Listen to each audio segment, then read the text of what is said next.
سال گوش کنید.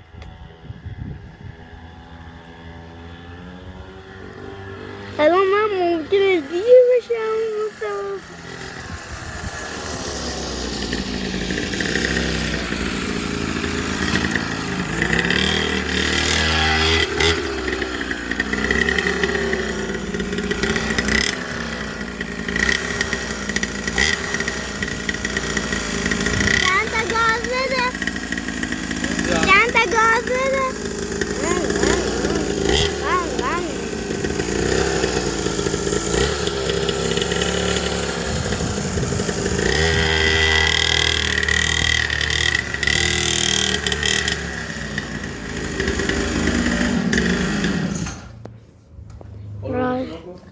تمیزی بکن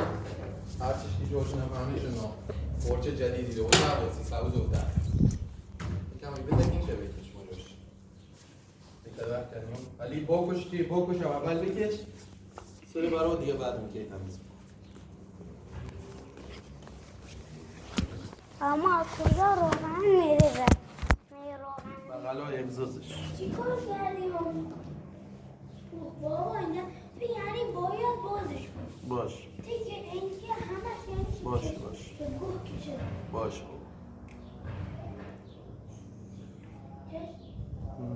همش میکشه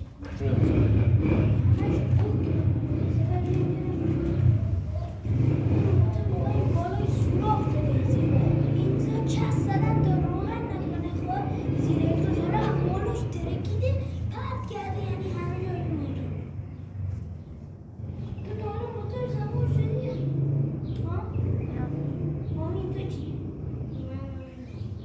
نه من موتور بزرگ دارم با دوشم نه خود تنهایی نه وای که رفیقم یک کره باشم موتور سیجی بزرگ داشت سوارم کرد از صبح که رفتیم با منبع سوارم کرد منوزن سوارم کرد تا یکی دو شب رفتیم آلیو آبو یخ داشتم کم کم یه اسکلت یخی شدم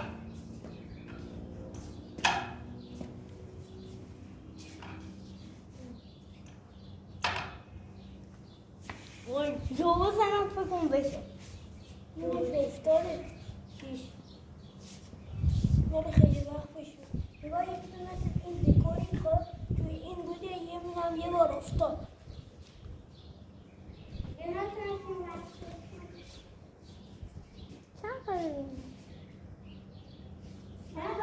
اولش گفت یه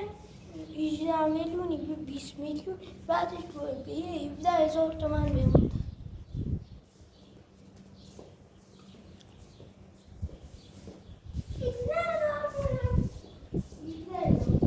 اول گفت یه